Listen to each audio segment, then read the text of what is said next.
La investigación contra Manuel Adorni. Servicio de noticias. 2 minutos de información. Internacionales. Estados Unidos impondrá aranceles de hasta 12,5% a 60 países por incumplir medidas contra el trabajo forzoso.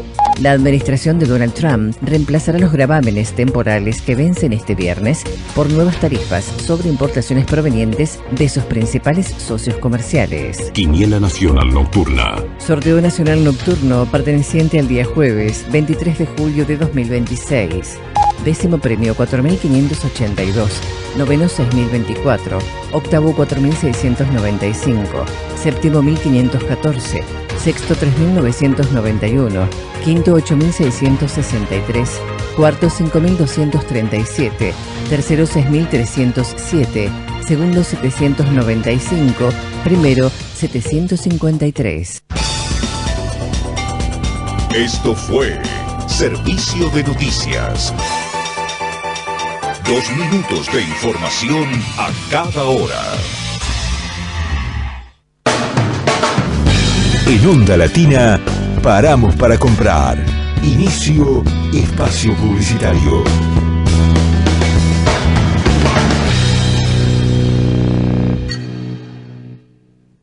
Prevenir intoxicaciones por monóxido de carbono. Mantener los ambientes ventilados. Revisa los artefactos a gas con un gasista matriculado. Si sentís náuseas, mareos, debilidad y pérdida de conocimiento, consultá en el centro de salud más cercano. Más información en buenosaires.gov.ar/monóxido. Buenos Aires Ciudad. El último año, más de 1.500 motociclistas, en su mayoría jóvenes, murieron por no usar casco. Vos, que tenés cerebro, usalo. Luchemos por la vida. Volvemos a nuestra programación habitual. Volvemos a Onda Latina. Fin de espacio publicitario.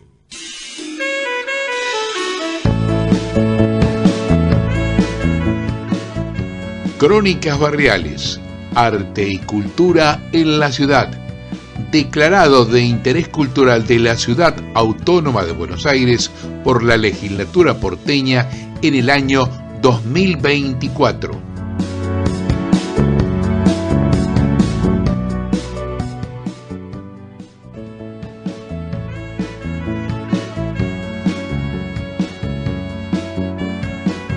Crónicas barriales, arte y cultura en la ciudad. Lugares y personajes emblemáticos de la bohemia ciudadana, sus escritores, artistas e intelectuales, el pasado y el presente en 60 minutos de radio, acá en la AM 1010 Onda Latina, los sábados de 15 a 16 horas. Conducción Luis Raúl Calvo y Nora Patricia Nardo, con la participación especial de Adriana Gaspar en Artes Visuales. Te esperamos.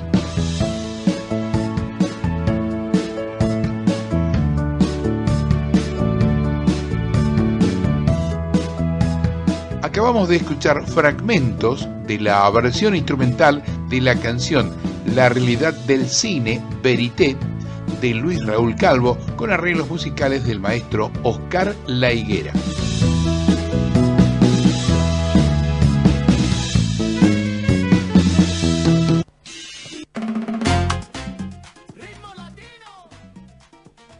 Crónicas barriales, arte y cultura en la ciudad.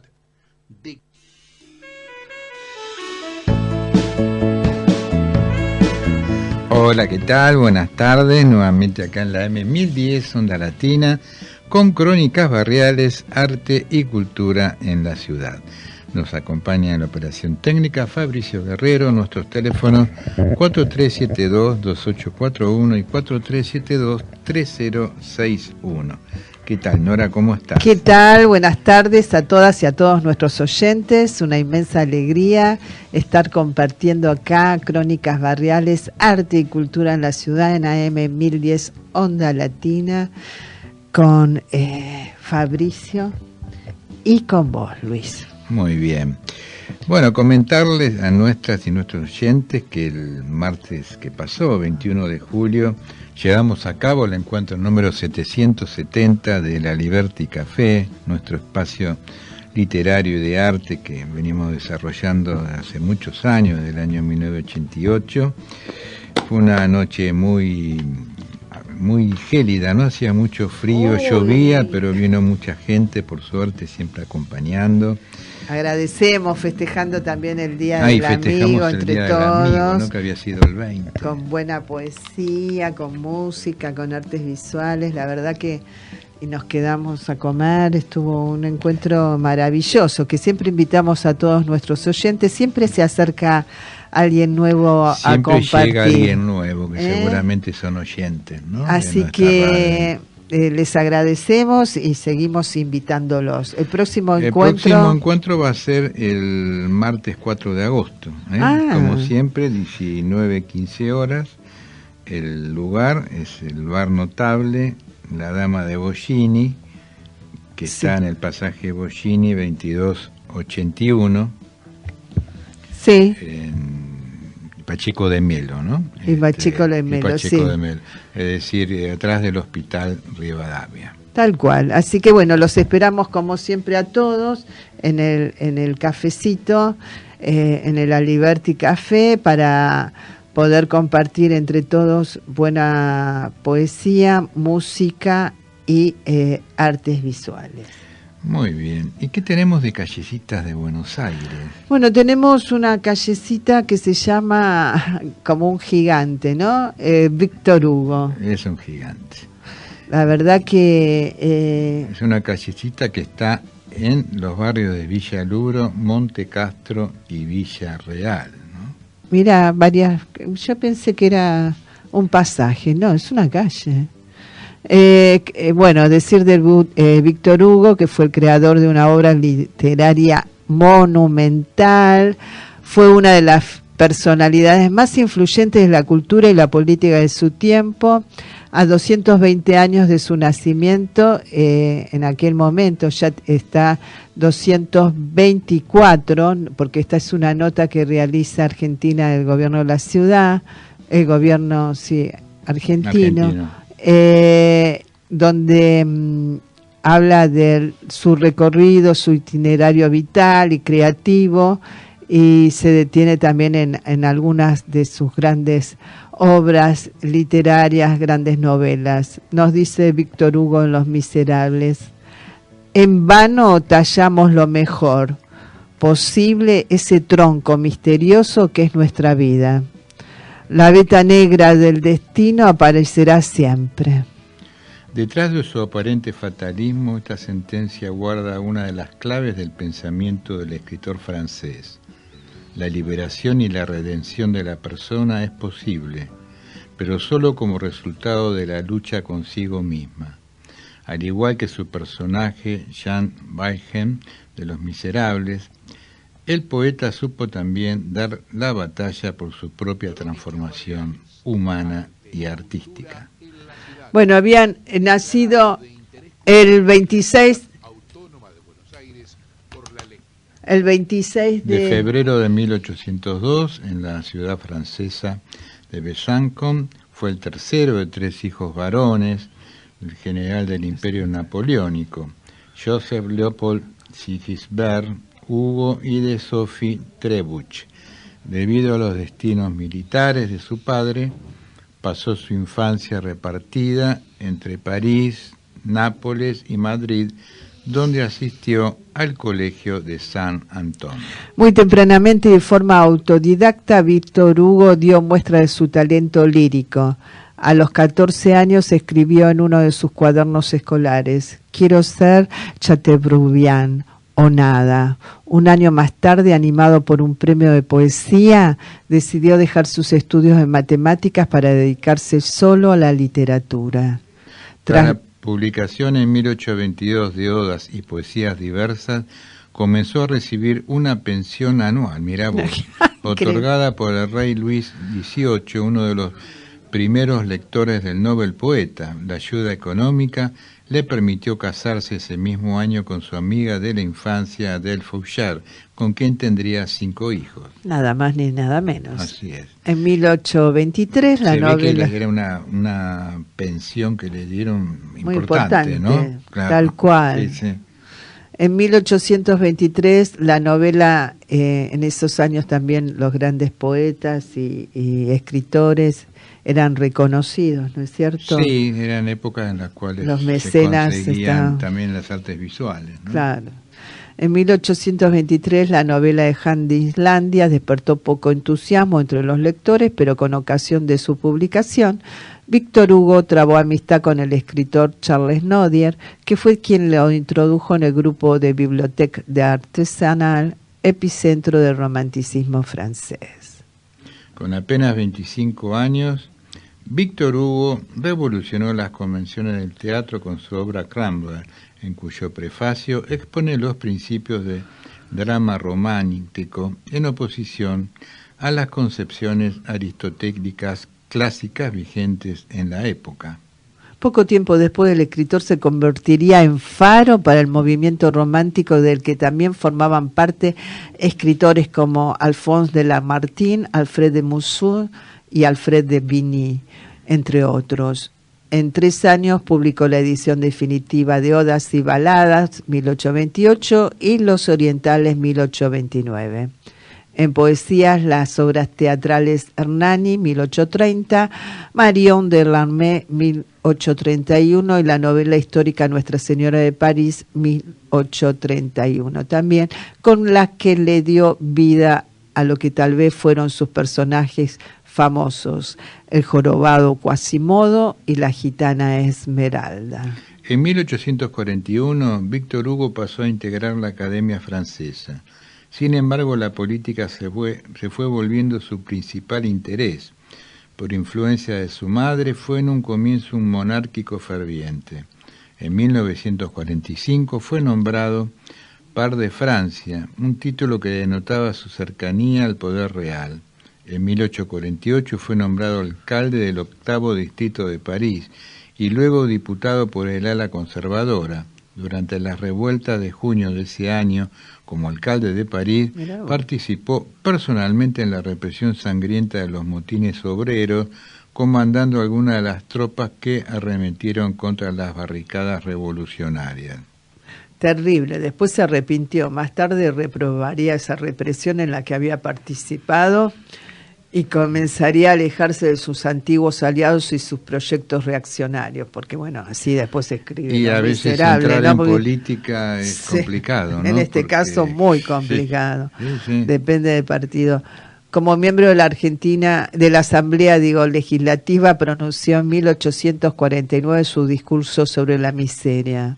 De esta manera el escritor dio la espalda a la tradición de privilegios en la que había sido formado para pasar a combatir la pena de muerte y defender la república, la democracia, los derechos humanos, el laicismo, los derechos de los niños y de las mujeres, la libertad de expresión y la enseñanza pública, laica y gratuita. Así lo conocemos a Víctor Hugo, claro, ¿no? Bueno, tenemos acá el cambio de un hombre que pudo hacer un viraje importante, ¿no? Clic, sí. En sus concepciones, ¿no?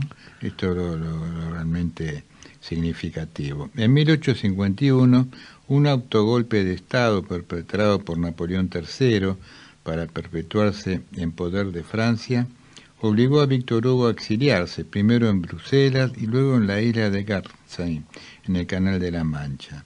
De los años de exilio son las novelas Los Miserables, 1862, Los Trabajadores del Mar, 1866, y El Hombre que Ríe, de 1869. Bueno, después, por suerte, a partir de 1873, Víctor Hugo se estableció definitivamente en París para consagrarse al cuidado de sus nietos, Georges y Jean. Al año siguiente... Sí, publicó 93, que fue en definitiva su última novela, ¿no? Víctor Hugo falleció en París el 22 de mayo de 1885. El enorme volumen de su obra comprende 10 novelas, 13 obras de teatro, mirá vos, y más de 20 libros de poesía, entre muchos otros escritos, algunos publicados póstumamente. Bueno,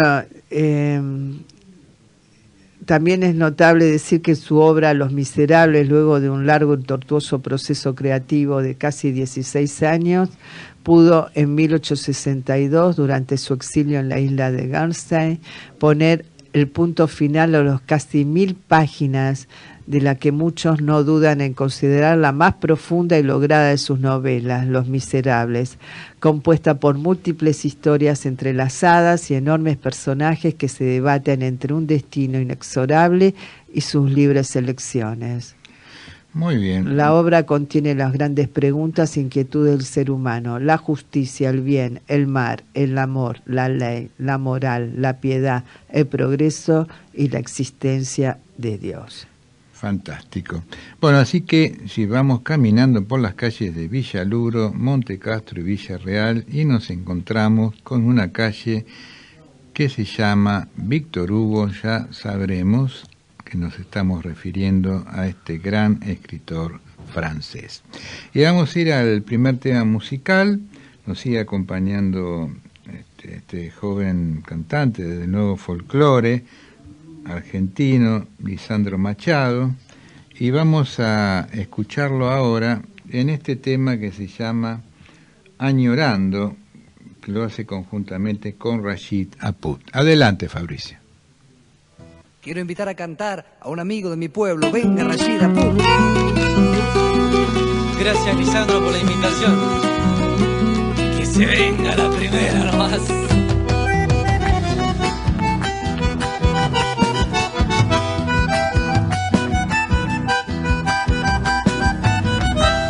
Estoy en tierra lejana y una pena me domina cuando recuerdo mi pago de Salavina.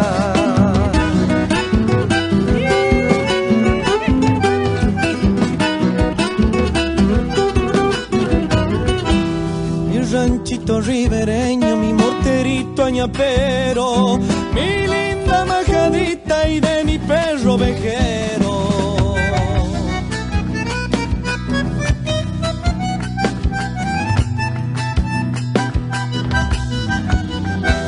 Mi guitarra compañera con su fundita de lienzo, colgadita de un clavo junto a mi catre de tiempo. Mañana de mañanita y sin misa y no se anima, de un galope tendido me vuelvo pasa la vida. Segundita, que se venga con palmas.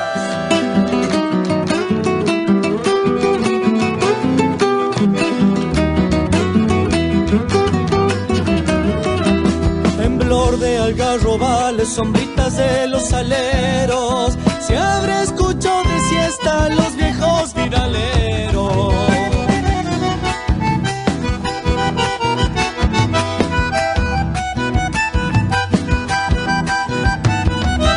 Arroyo de Torcasita viene en el monte vecino, y una canción que pasa vela y las aguas del río.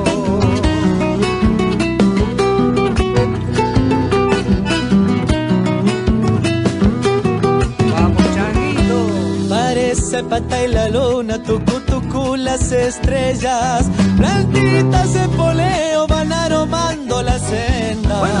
Mañana de mañanita y sin misa y no se anima, de un galope tendido me vuelvo pasa la vida.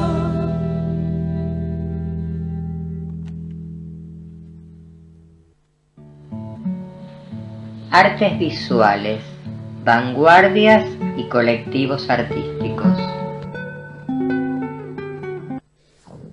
Buenas tardes a toda la audiencia de nuestro programa, y hoy les quiero contar un poco cómo funciona, cómo oficia y qué va transcurriendo en cada martes en el segmento de artes visuales del ciclo literario y de arte Antonio Aliberti, el que, como toda nuestra audiencia sabe, se realiza en el bar notable La Dama de Bollini, en la Ciudad Autónoma de Buenos Aires.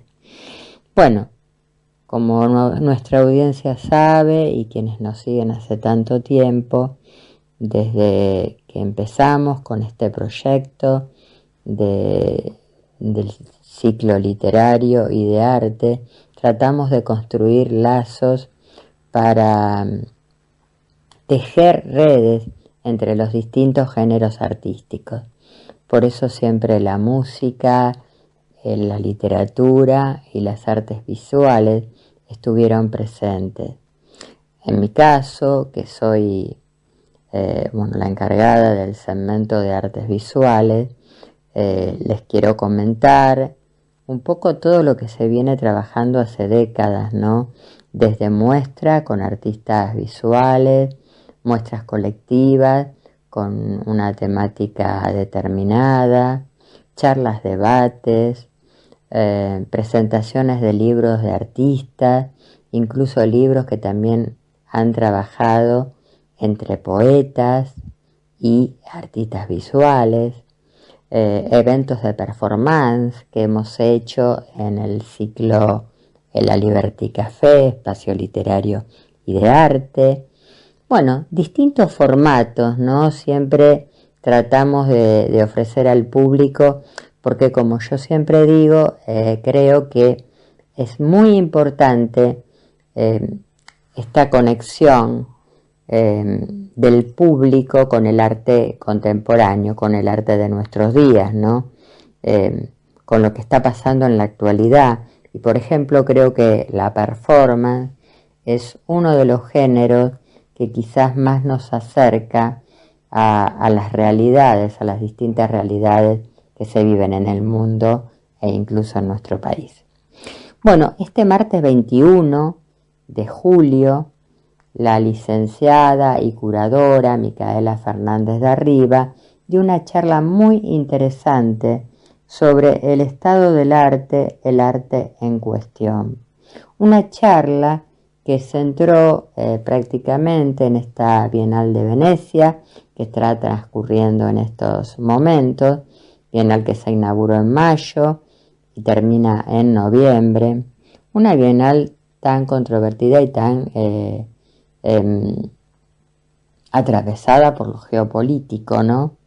Porque como dijo Micaela, y yo lo reafirmo también porque estoy totalmente de acuerdo con ella, todo arte es político.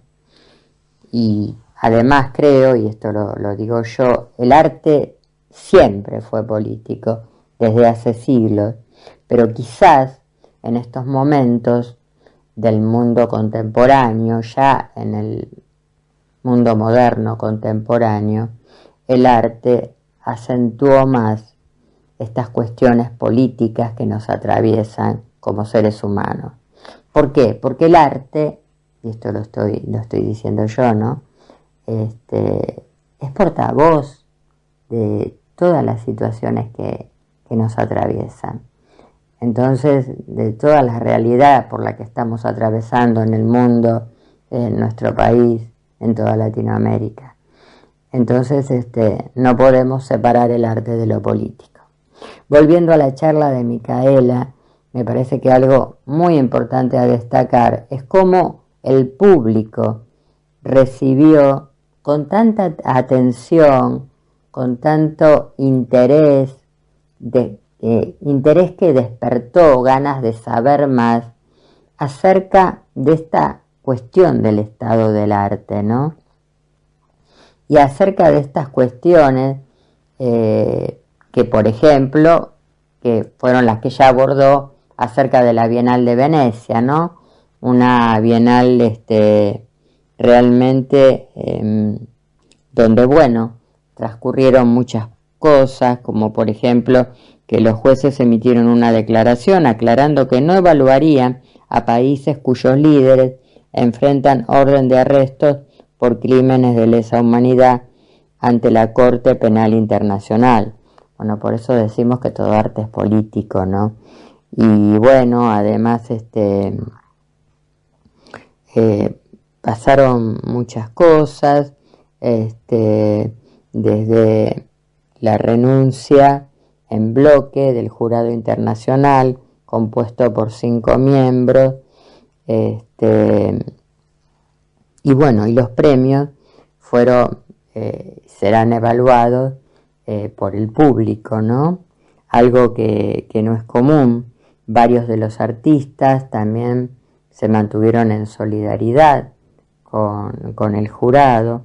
Bueno, todo esto, todo el artivismo que está sucediendo a raíz de todas estas cuestiones por la geopolíticas por la que está atravesando la Bienal, fue la que Micaela nos contó a través de su charla. Una charla muy específica del mundo del arte contemporáneo, pero una charla que supo captar al público, insisto, al público que no es específico del mundo de las artes visuales, pero realmente su ponencia, su forma de contarlo y su arranque, ¿no?, con esta cuestión del estado del arte y no separando justamente lo político del arte, creo que fue lo que cautivó un poco esta atracción del público por querer conectarse y saber más acerca de qué nos pasa, ¿no? Y qué está pasando con el mundo del arte contemporáneo. Un mundo al que no debemos estar ajenos. Entonces lo que me gustaría es que nuestra audiencia vaya a YouTube y entre al canal Generación Abierta, y allí, bueno, además de poder visitar todo lo que pasó este 21 de julio en el ciclo literario en la Liberty Café, espacio de arte y literario, el que, como dije, funciona en el bar notable La Dama de Bollini, en la Ciudad Autónoma de Buenos Aires, se van a encontrar con la ponencia de Micaela Fernández de Arriba. O sea que pueden vivir de manera directa todo lo que ella contó el martes 21. Y bueno, me parece que fue una propuesta realmente maravillosa, una propuesta que nos invita justamente a reflexionar sobre el mundo del arte contemporáneo, pero también a tejer redes y a poner en diálogo los distintos géneros artísticos, porque creo que la intención de todo género artístico justamente es la que comenté antes, ¿no? Ser portavoz de lo que nos sucede. Y creo que en el caso de la charla que nos brindó la licenciada Micaela Fernández de Arriba, quedó justamente muy claro. Y ella culmina su charla diciendo: me sigo preguntando por el estado del arte y cuál es su cuestión actual. Siempre teniendo en cuenta que todo arte es político. Bueno, y con todo esto que les comenté, los dejo un poco con la intriga de saber cómo fue transcurriendo la charla, para invitarlos a poder verla por el canal de YouTube Generación Abierta. Con esta invitación algo virtual en estos momentos, me despido hasta la próxima semana. Muy bien, escuchamos a Diana Gaspar en su segmento de artes visuales. Bueno, y hoy hace 13 años que falleció el artista visual León Ferrari.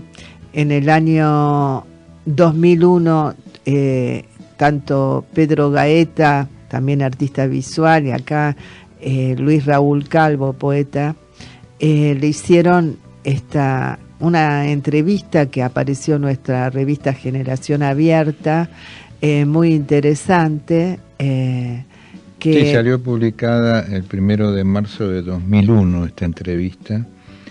La habíamos hecho a fines del 2000 en la casa de León, a instancias de Pedro, que era amigo, ¿no? de León Ferrari, uno de los grandes artistas argentinos, y bueno, tuvimos la suerte de poder entrevistarlo para nuestra publicación.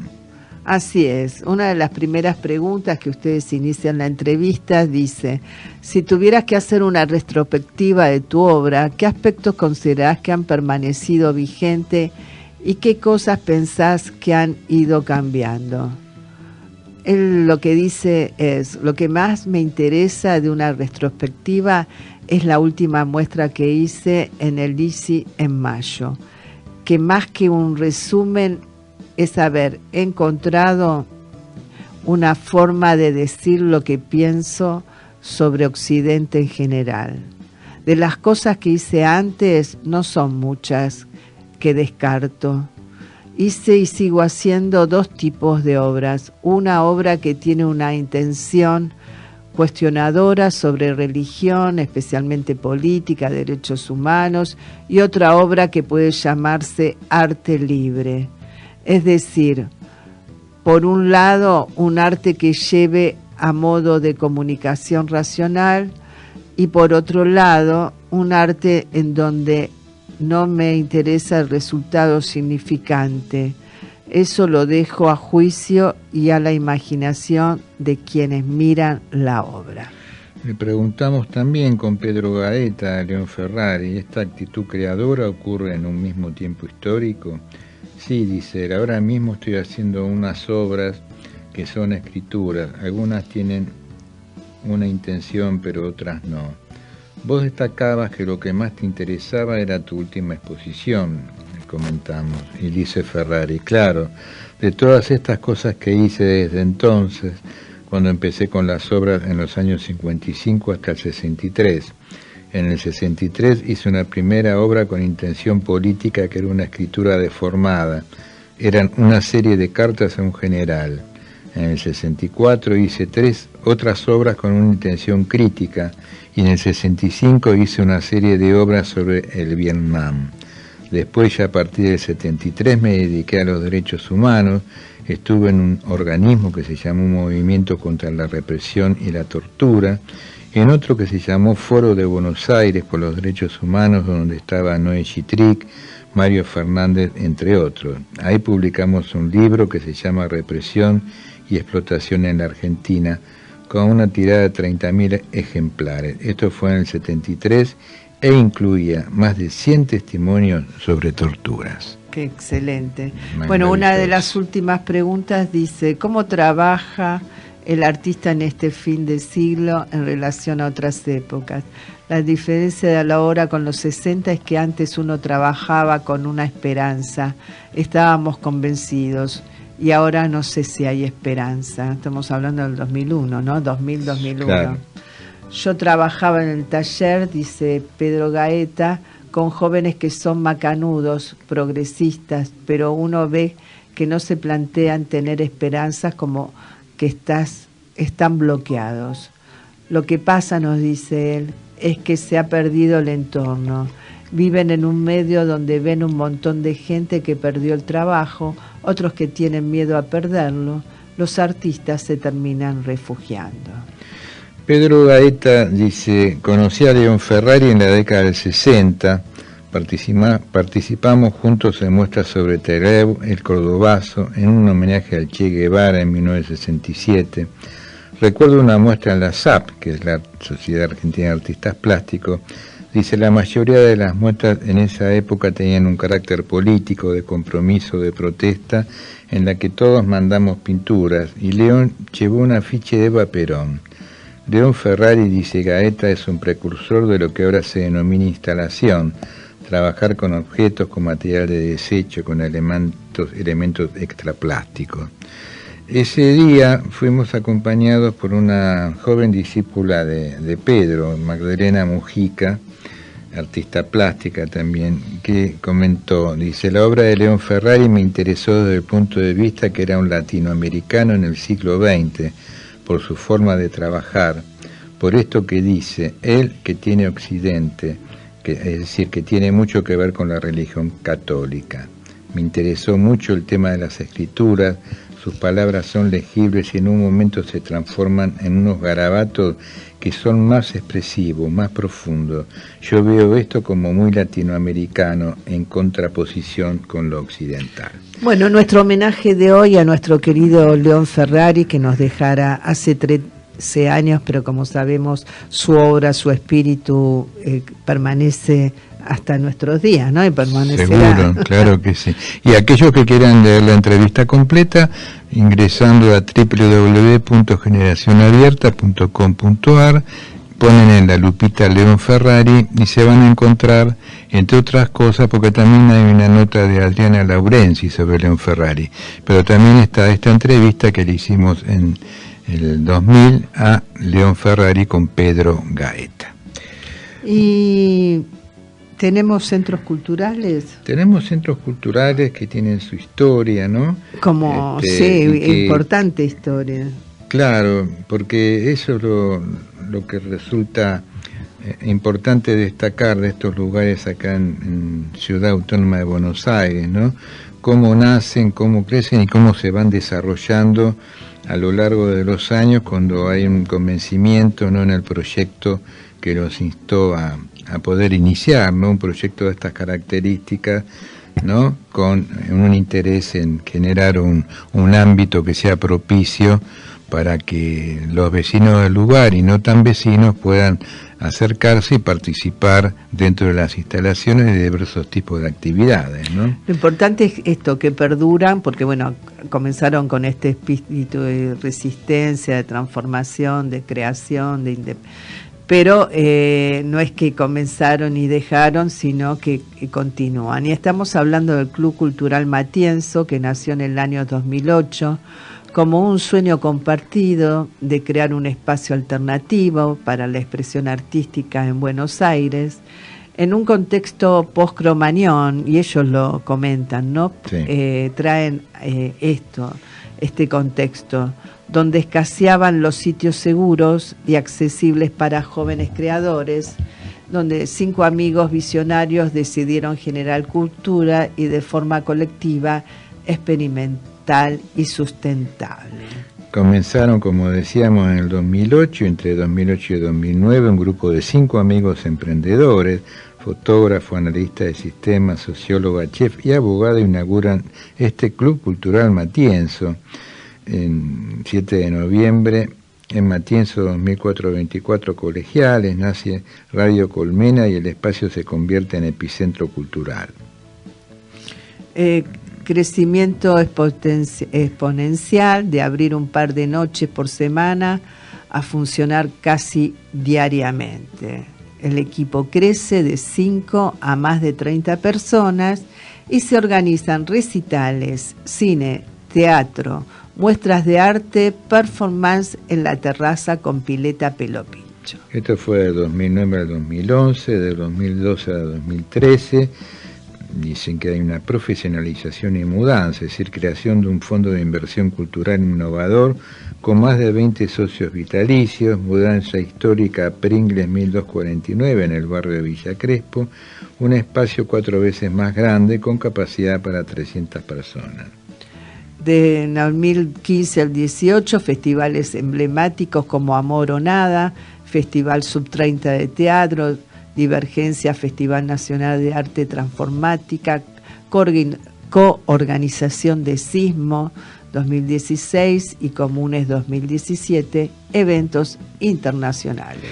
Es importante destacar que entre en el 2014 y 2015 hubo un cambio legislativo, protagonismo en MECA y Red Escena, es decir, creación de ONG Abogados Culturales. Se sanciona la ley de centros culturales de la ciudad, brindando un marco legal específico para espacios independientes. Mira qué importante las cosas que se generaban en aquellos años, ¿no?, en apoyo justamente a todos los emprendimientos culturales que se realizaban en forma independiente. Tal, ¿no?, cual. Bueno, después viene la etapa de pandemia, ¿no? Pandemia y resistencia, dicen. Cierre temporal por COVID-19, actividad virtual durante cuarentena, reapertura con protocolos sanitarios, sosteniendo el equipo de los artistas independientes en momento crítico. Y, sí, adelante, Nora.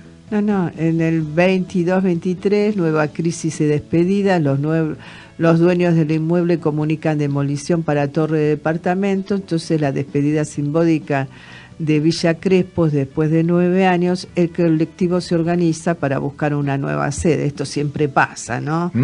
Que de repente estás instalado en un lugar donde todo el barrio concurre y bueno, pasa, pero se organizan para buscar la nueva sede. ¿Y qué pasa? Pasa que encuentran un lugar y se da la reapertura en la avenida Juan B. Justo, 2959, con 1.500 metros cuadrados y capacidad para 500 personas, un equipo de más de 80 integrantes activos, reafirmación del compromiso con la cultura independiente porteña. Bueno, así que estamos ahí, está este centro para que ustedes lo conozcan, este centro cultural en la calle Juan B. Justo, 2959, acá del barrio porteño de Villa Crespo, y uno puede entrar en la página y ver también todo el trabajo que realizan, ¿no? Porque hay, por ejemplo, tarea, como dijimos, cultural, radio, bueno. Sí, tienen un lema ellos. Dice, desde el 2008 el Club Cultural Matienzo ha sido pionero en demostrar que la cultura independiente puede ser profesional, sustentable y transformadora. No solo entretenemos, generamos comunidad, impulsamos cambios legislativos y creamos espacios seguros para la experimentación artística. Bueno, iremos un día a visitarlo. La verdad que es muy interesante. Podemos después hablar un poquito más y tal vez entrevistar a alguno de los responsables de este pujante Club Matienzo. Vamos a otro tema musical, Fabricio, con el músico que nos acompaña hoy, que como decíamos, ya hace varios martes, varios sábados que nos está acompañando, que es Lisandro Machado. Adelante, Fabricio.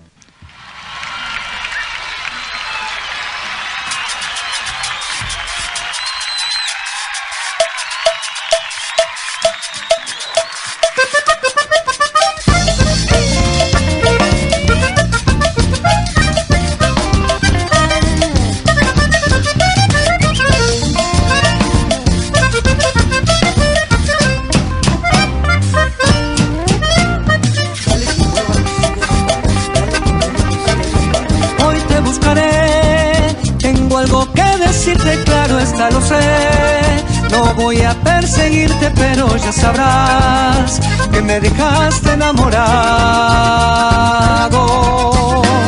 Salgo a caminar y me hago 1000 preguntas. ¿Qué es lo que será? ¿Qué tienes que me gusta? Creo que encontré respuesta a la interrogación. Adrenalina tienen tus besos que me aceleran el corazón, y el más profundo de mis deseos es darte amor. Adrenalina es lo que me corre por el torrente de la pasión, y bailaremos toda la noche, solos tú y yo, solos tú y yo, solos tú y yo, solos tú y yo. Guaracha santiagueña,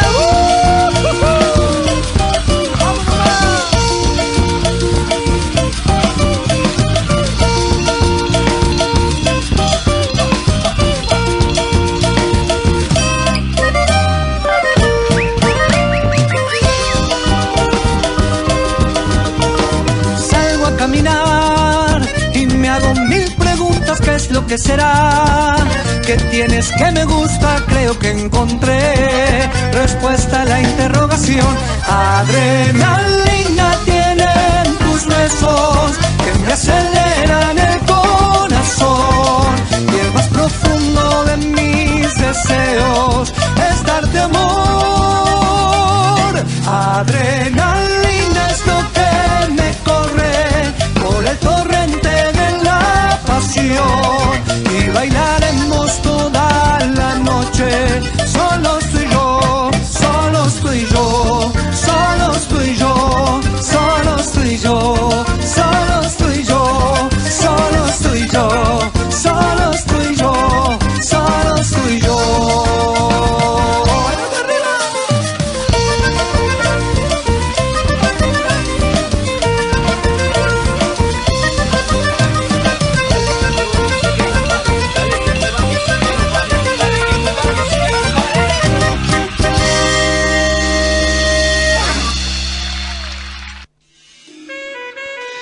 Lisandro Machado en este tema que se llama Adrenalina. José María Arguedas, espero la mosca azul en Guamaní, en su cabeza el compás de la tiña. Me enseñó a amar el Cuauhco, a Pacuctec, el Inca renovador de la tierra. Gracias por violentar mi imaginación, los ríos profundos de tu escritura, la sinceridad extrema de tu diario. Yo no soy profesional, escribiste amagado por la piedad. Apurimac, Papacha, Arguedas. El poema que acabas de leer pertenece a Lubrano Saz. Está integrado en esta colección que comenzamos a difundir la semana pasada, que hacía, con cuyo nombre Ediciones Manos de Obra. Hermosa colección. Hermosa colección con poemas y algunas ilustraciones, ¿no? En este caso la diagramación de tapa y dibujo de Salvador Galup. Y referencia a estos poemas de Lubrano Saz, esta es una colección que dirigían Alberto Luis Ponzo, Carlos Vitale, en la zona del oeste, ¿no? Provincia de Buenos Aires, un proyecto realmente muy interesante. Y decir de Lubrano Saz que nació en Rosario, Santa Fe, publicó entre otros libros Mi casa está lejos, Seguiré contando hasta el fin y La gente hace bien en no creerme en 1973. A su labor narrativa se suma una constante indagación de figuras y aspectos de la literatura argentina, Cuentistas argentinos contemporáneos, 1960, Palabras con Elías Castelnuovo, 1968, Pedro Gaeta, Monografía, 1972, Gustavo Richo, un poeta de Boedo, 1969, el mismo Richo, Selección Poética, 1982.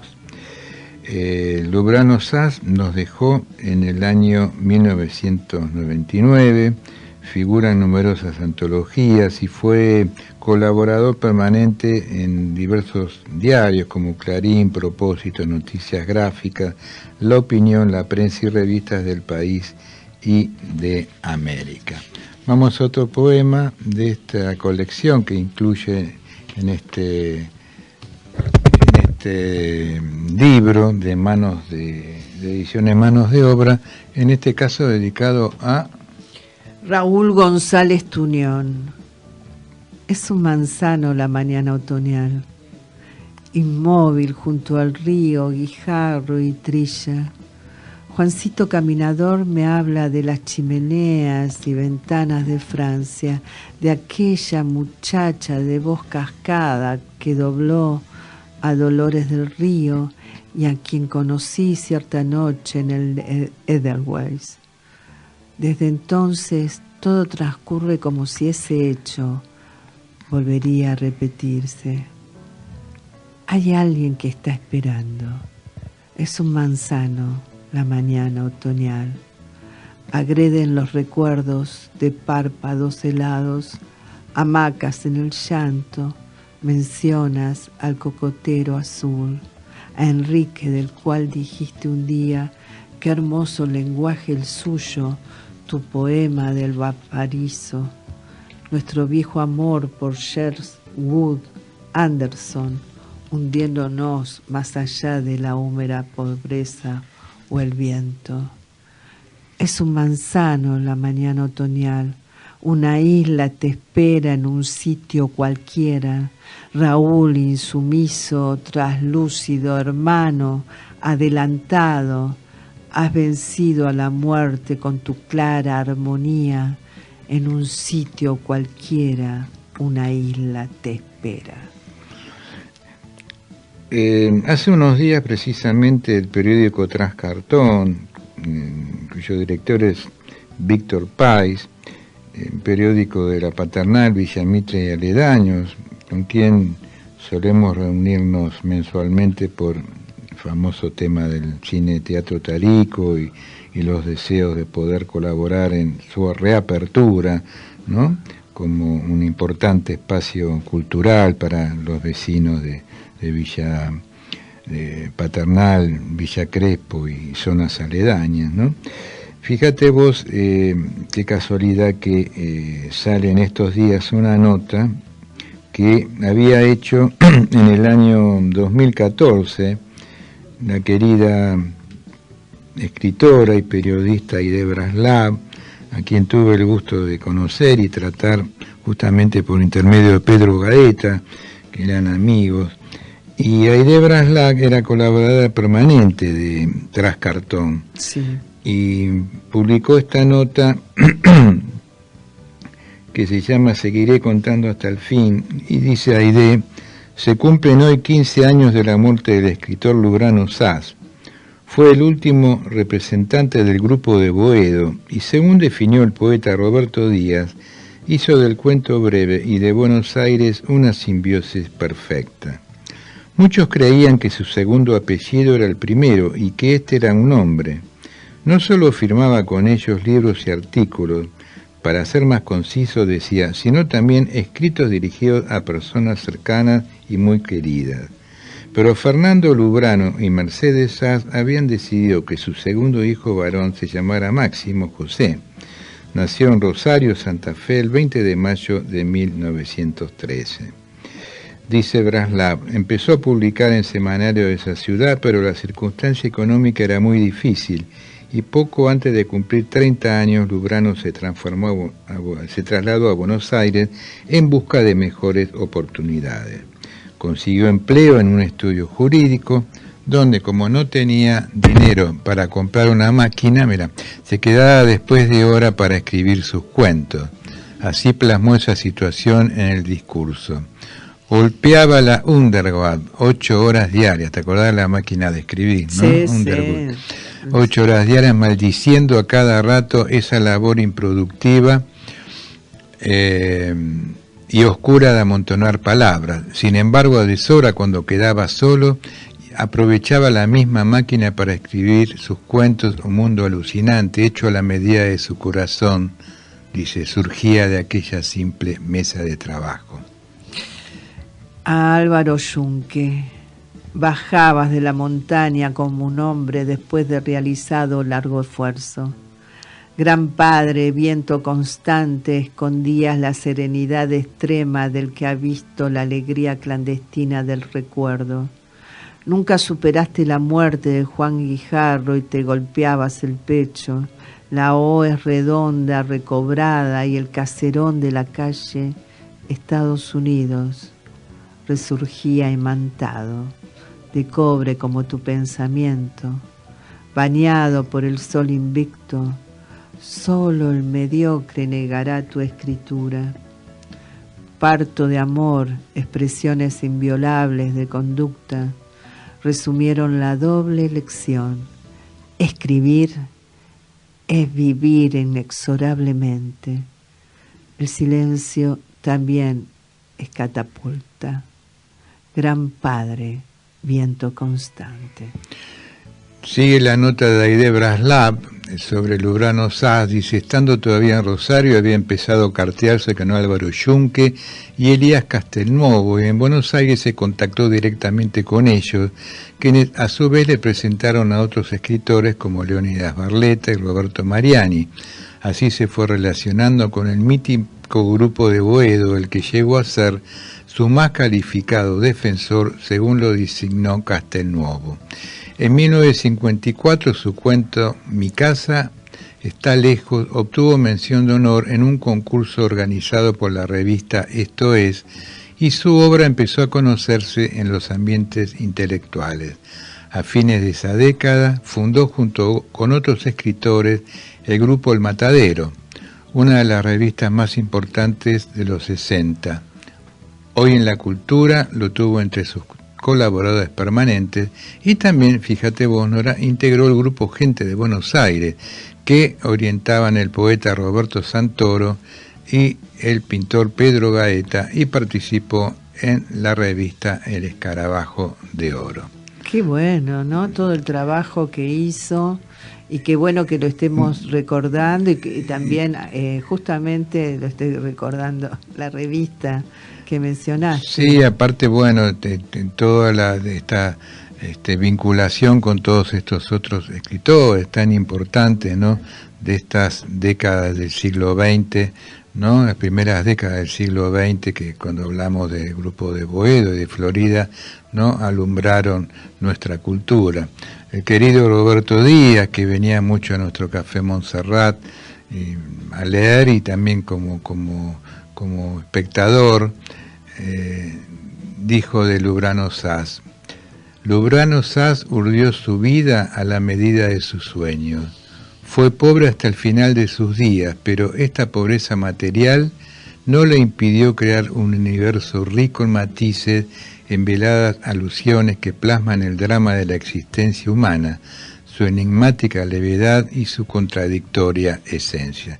Breves pero muy significativas palabras acerca de Lubrano Saz, ¿no?, dada por Roberto Díaz, querido Roberto Díaz, y bueno, publicada en esta nota de Aide Braslav en el periódico Trascartón. Bueno, muy interesante. Lo último para agregar, sí. estos poemarios que estamos compartiendo fueron obsequio del querido Julio Bepré. Maravilloso esa colección. Simplemente falta poquito, pero para decir lo que dijo Haruki en Cuerpo y Mente, Haruki Murakami, escritor.